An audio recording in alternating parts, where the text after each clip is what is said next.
दोस्तों, क्या आपने कभी सोचा है कि एक देश बिना हथियार उठाए, बिना युद्ध लड़े, सिर्फ अपनी कूटनीति और दूरदर्शिता के बल पर दुनिया के सबसे बड़े खिलाड़ियों को हरा सकता है?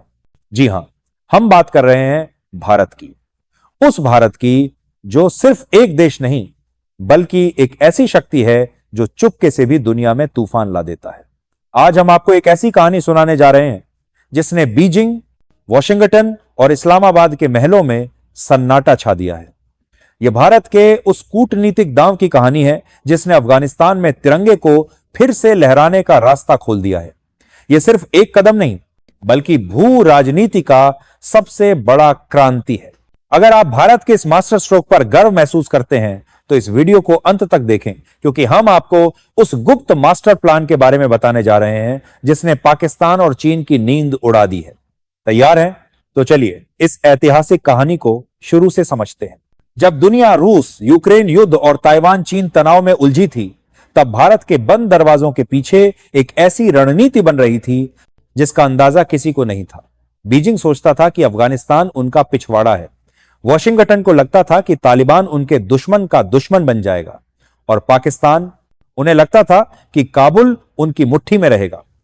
लेकिन भारत ने ऐसा कूटनीतिक दांव चला जिसने सबके होश उड़ा दिए। जरा सोचिए, तालिबान के विदेश मंत्री अमीर खान मुत्ताकी बीजिंग या इस्लामाबाद नहीं, सीधे दिल्ली पहुंच गए। यह कोई साधारण मुलाकात नहीं थी।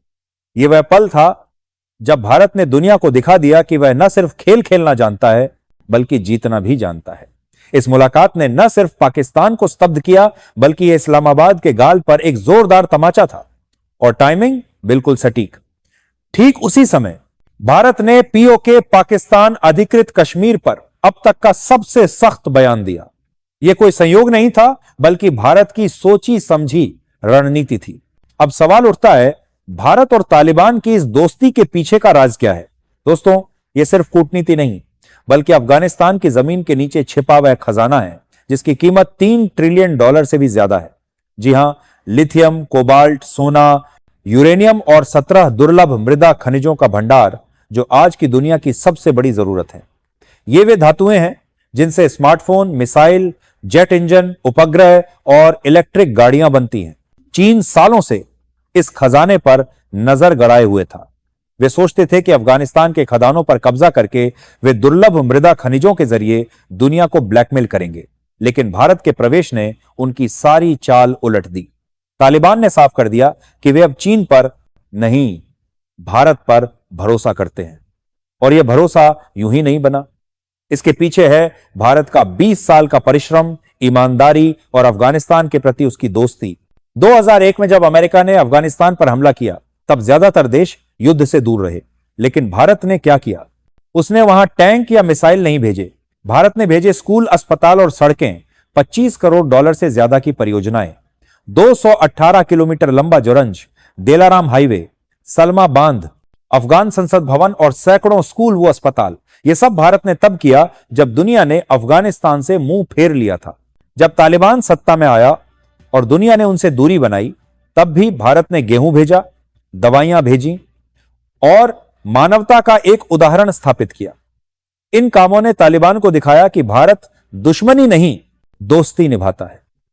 और आज उसी दोस्ती का नतीजा है कि तालिबान ने भारत का हाथ थामा और कहा, आओ इस जमीन को फिर से जगा दें। इस साझेदारी का असर कितना बड़ा है, यह समझने के लिए पाकिस्तान और चीन का हाल देख लीजिए। पाकिस्तान, जो खुद को अफगानिस्तान की रणनीतिक गहराई कहता था, आज उसी अफगानिस्तान से डर रहा है। तालिबान ने साफ कह दिया कि वे डूरंड रेखा यानी पाकिस्तान अफगानिस्तान की कृत्रिम सीमा को नहीं मानते।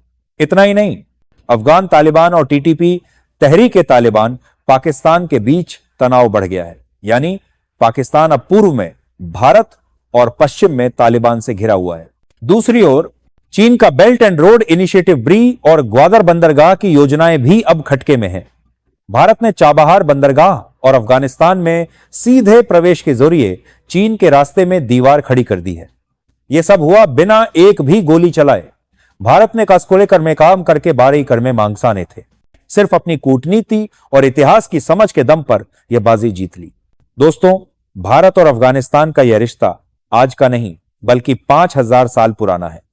महाभारत के युग में गांधारी जो कौरवों की मां थी, वे अफगानिस्तान के गांधार, आज का कंधार की बेटी थी। सम्राट अशोक, कनिष्क और हर्षवर्धन तक सभी ने इस धरती पर धर्म, संस्कृति और न्याय का झंडा लहराया। बामियान का बुद्ध आज भी इस बात का गवाह है कि यह धरती भारत की आत्मा से जुड़ी है। लेकिन विदेशी आक्रमणकारियों, अरब, मुगल और फिर ब्रिटिश ने इस रिश्ते को टुकड़े टुकड़े कर दिया। 1893 में ब्रिटिश अधिकारी डूरंड ने जो रेखा खींची, उसने पश्तूनों को दो हिस्सों में बांट दिया, एक पाकिस्तान में, दूसरा अफगानिस्तान में। यही रेखा आज भी खून बहा रही है, लेकिन अब भारत उस रेखा पर हाथ रख रहा है और इस्लामाबाद की रगों में कंपकंपी शुरू हो गई है। जब अफगानिस्तान की खदानें भारत के सहयोग से चलेंगी, तब दुर्लभ मृदा खनिजों का नया केंद्र होगा नई दिल्ली। यह सिर्फ आर्थिक नहीं, बल्कि रणनीतिक जीत भी होगी। भारत का यह दांव पीओके और बलूचिस्तान की आजादी की दिशा में एक बड़ा कदम है। जब अफगानिस्तान भारत के साथ होगा और बलूच स्वतंत्रता सेनानी भारत का समर्थन पाएंगे, तब पाकिस्तान की रणनीतिक ताकत खत्म हो जाएगी। ग्वादर बंदरगाह और सीपीएसई चीन, पाकिस्तान आर्थिक गलियारा जैसे प्रोजेक्ट बेईमानी हो जाएंगे। भारत ने सिर्फ कूटनीति के दम पर वह हासिल कर लिया जो युद्ध से भी मुमकिन नहीं था। दोस्तों, यह कहानी सिर्फ कूटनीति की नहीं, बल्कि इतिहास के जवाब की है। अफगानिस्तान, जो कभी अखंड भारत का हिस्सा था, अब फिर से भारत की छत्रछाया में लौट रहा है। जब काबुल में तिरंगा लहरेगा, तब वह सिर्फ एक झंडा नहीं होगा, वह 5000 साल पुराने रिश्ते की वापसी होगी। अगर आप भी मानते हैं कि भारत का यह दांव इतिहास का सबसे बड़ा मास्टर स्ट्रोक है, तो इस लेख को लाइक करें, शेयर करें और कमेंट में लिखें जय हिंद, जय भारत। सब्सक्राइब करें, बेल आइकन दबाएं और इस क्रांति का हिस्सा बने।